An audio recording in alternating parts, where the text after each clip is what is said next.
The annals of the American Wild West are replete with stories of notorious outlaws and lawless characters who left an indelible mark on the history of the frontier.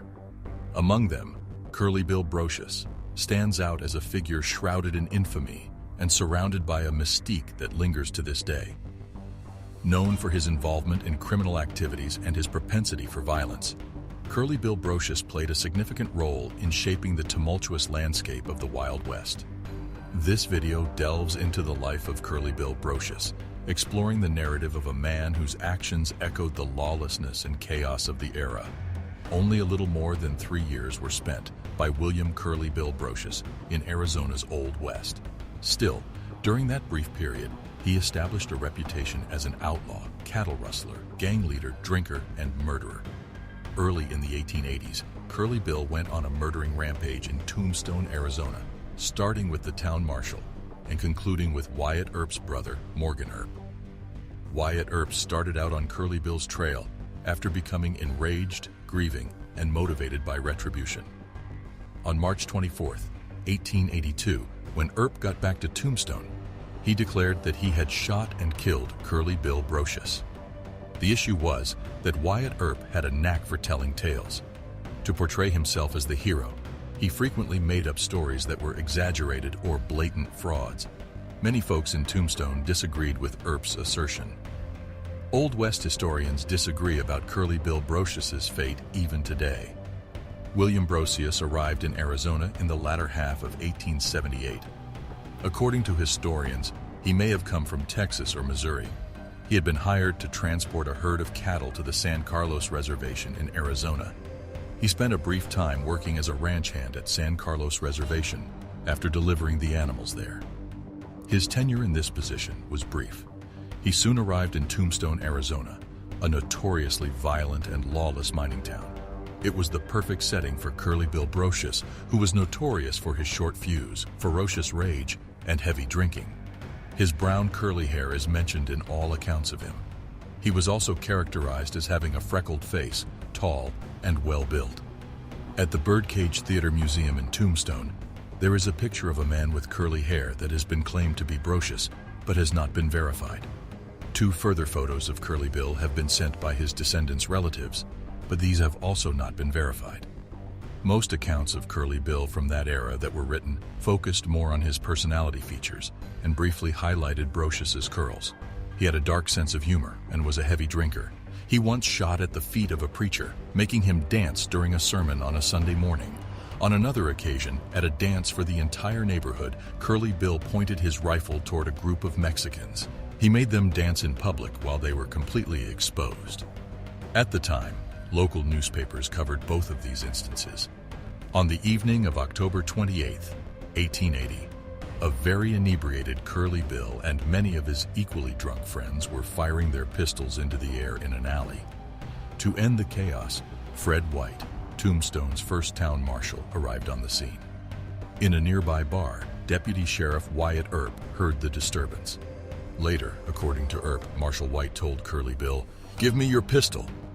White was struck by the bullet from his weapon as he handed it to him. From behind, Earp grabbed Brocius and wrestled him to the ground. He immediately detained Curly Bill and accused him of murder. Marshal White did not pass away right away. He was brought to a physician who attempted to treat his injuries.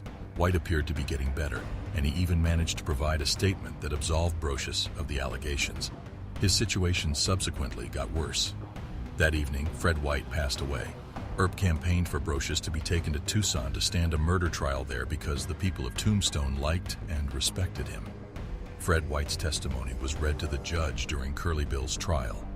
The marshal had written that he thought the gun had inadvertently fired. Even Wyatt Earp admitted in court that he believed the shooting to be an accident. A group of cattle rustlers and stagecoach robbers, known as the Clanton Gang, had long made Tombstone their base of operations. The gang, led by Newman Old Man Clanton, also featured the McClory brothers, Tom and Frank, as well as many other outlaw figures. Clanton's 3 sons, Billy, Ike, and Finn, were also a part of the group. While Curly Bill Brocius did not participate in the shootout at the Corral in October 1881, he was once a member of the Clanton Gang. Curly Bill Brocius and Johnny Ringo, two other Clanton gang members, tracked down and executed Isaac and William Hazlitt in New Mexico in July 1881. A few months before this infamous gunfight, these murders were committed solely to exact retribution.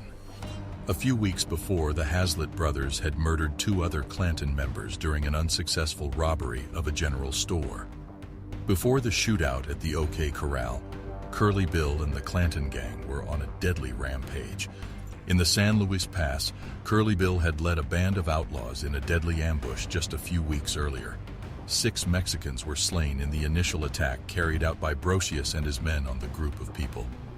Brocius killed and tortured the remaining 8 Mexicans. Law enforcement officers sensed the threats as hostilities between the Clanton gang and the Earp brothers grew more heated. At 11:30 p.m. on December 28, 1881, shots were fired as Virgil Earp was leaving a night at a nearby bar and heading back to his room at a boarding house in Tombstone. 3 assailants opened fire on Virgil Earp from within a partially completed structure across the street. Earp stumbled inside a hotel after being struck in the back and left arm. Despite being seriously hurt during the attempted murder, Virgil lived. His wounds rendered his arm permanently crippled. Then, on the evening of March 18, 1882, assassins, who were allegedly members of the Clanton gang, fired through the window as Morgan Earp was playing pool in a Tombstone pool hall. Wyatt Earp was just missed by the gunshot, but his brother Morgan was hit in the spine. The Clanton gang members were the target of a manhunt led by Wyatt Earp and his posse of lawmen. In case anyone was curious, the posse's mission was to capture and prosecute the criminals.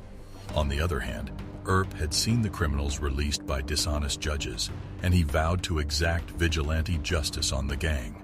Curly Bill opened fire first, and his bullet supposedly came dangerously close to hitting Earp, punching a hole in his coat. With 2 shots from his shotgun, Earp responded. Both shots hit Curly Bill, and as Earp subsequently recalled, they also almost split Brocius in half. That was the official account of Curly Bill Brocius's passing. However, the veracity of the account has been questioned. Wyatt Earp had the propensity to embellish his accounts and give information that made him seem more honorable and valiant. Really, there were no witnesses to corroborate Earp's claims. The remaining gang members hid under the tree line as Earp's posse left as the gunfire began. Even today, scholars mistrust Wyatt Earp's narrative because there were skeptics of his account at the time. Wyatt Earp said Curly Bill was shot dead there, although his body was never discovered there. After the lawmen went to fetch Curly Bill's body, Earp said the Outlaws had returned to the bar. He said they stole Brocius's body and buried him in an unmarked grave along Babocamori Creek. Curly Bill's friends claimed that the conversation with Wyatt Earp never took place. They contend that Curly Bill had grown weary of the life of an outlaw. They assert that Brocius departed Arizona so he could live in tranquility and seclusion. Some claimed that Curly Bill relocated to Mexico and married a senorita there. Depending on the account you hear, other gang members advised Brocius to relocate to Texas, Colorado, or Missouri so he could live out his days with a false identity. Earp reported the Curly Bill death described in the Tombstone epitaph as a reality. Even more, the Nuggets editors offered a prize of $1,000 to anyone who could bring Brocius's body to their office. The epitaph, not to be outdone, promised $2,000 to anyone who could bring Curly Bill in alive. None of the prizes were claimed. So, did Wyatt Earp execute Curly Bill Brocius to death? The likelihood is that we will never know the answer to that query, but Curly Bill Brocius's fame and allure are further enhanced by the mystery surrounding his demise. That's all for today. Let us know your thoughts in the comments below, and don't forget to like, share, and subscribe to our channel for more videos. See you next time.